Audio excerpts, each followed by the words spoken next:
Good morning students. बच्चों आप atomic structure करते पे हाँ। Atomic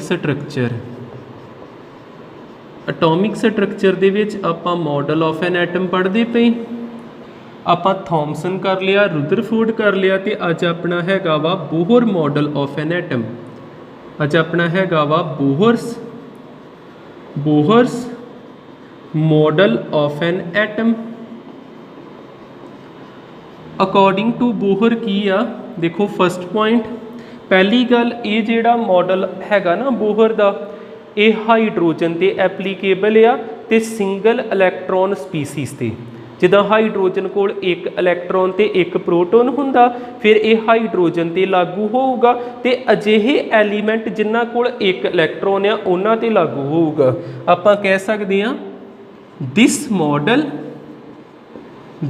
model is applicable on hydrogen and hydrogen like species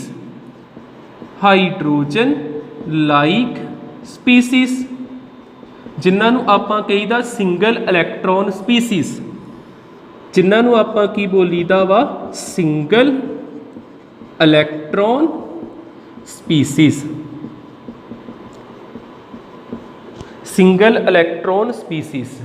hydrogen ते लागू होगा ते हाइड्रोजन लाइक स्पीसीज़ जिन्हां नूं आपां बोलदे हां सिंगल इलैक्ट्रॉन स्पीसीज़।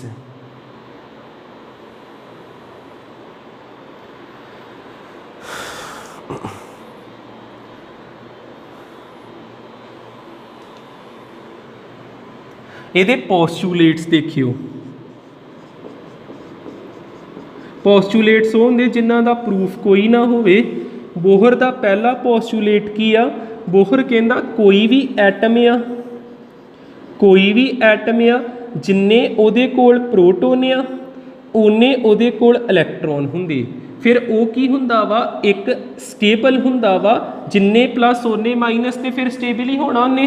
फिर आप कह सकते हैं according to Bohr an atom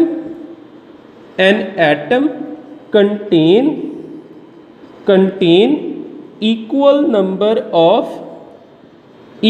number of protons and electrons that is atom is electrically stable ਦਾ मतलब ਆ भी प्लस माइनस बराबर ते नेट चार्ज 0 हो गया।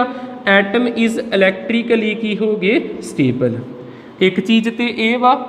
दूसरी चीज़ बोहर ने की कही, बोहर कहता है भी जेड़ा आ प्रोटोन हुंदे जिथे पे वो न्यूक्लीयस आ ते न्यूक्लीयस के आले दुआले इलैक्ट्रॉन घूमते आ। ठीक है, इन्हें की किया ही according to Bohr electron revolve around nucleus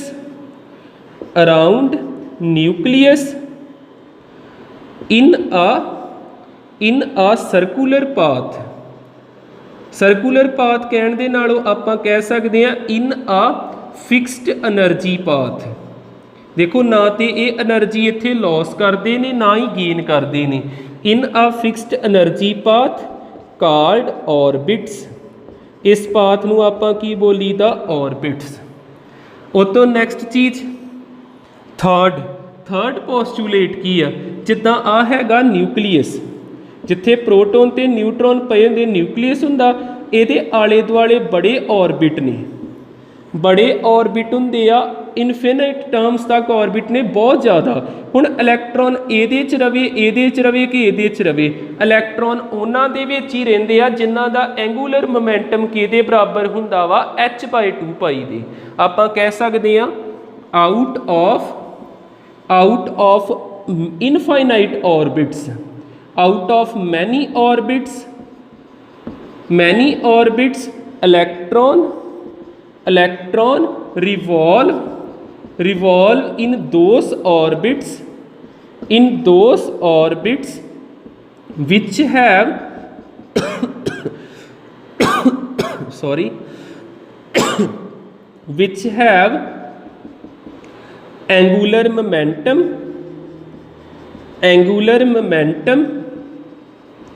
is integral multiple of h by 2 pi। देखो उन्होंने क्या एंगूलर मोमेंटम का सिंबल हुंदा L, ये किहदे इक्वल होवे, इसका मतलब इस इक्वल टू पाता इंटीग्रल मल्टीपल किसी इंटीजर ना मल्टीप्लाई करना 1 2 3 4 5 नाल, किहदे ना मल्टीप्लाई किनू कराउणा h बाय 2 पाई नू। h की हैगा जे प्लैंक्स कॉन्सटेंट, ठीक है, h की हैगा वा प्लैंक्स कॉन्सटेंट। L की जगह ते आपां MVR भी लिख सकते NH बाय 2 पाई, ठीक है, आ चीज़ आ गई। जेकर n हैगा वा 1 तो इनू कहीदा K शैल, ये आपां 9th 10th विच कीता वा। जेकर n हैगा 2 इनू कहीदा L शैल, जेकर n हैगा वा 3 इनू कहने M शैल, तो जेकर n हैगा 4 इनू कहीदा वा N शैल। KLMN हुंदे ने, ठीक है।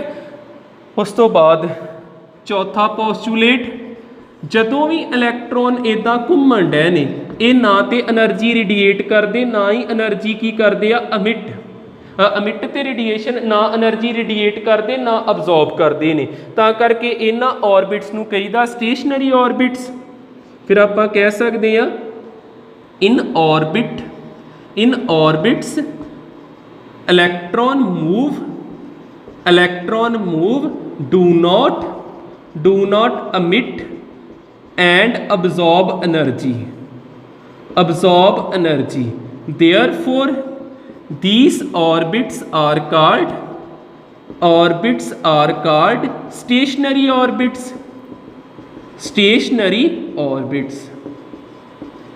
ठीक है। इत्थे अपनी बोहर एटॉमिक मॉडल भी हो गया। नैक्सट डे आपां इहदे फार्मूले बनावांगे, ठीक है। Thank you.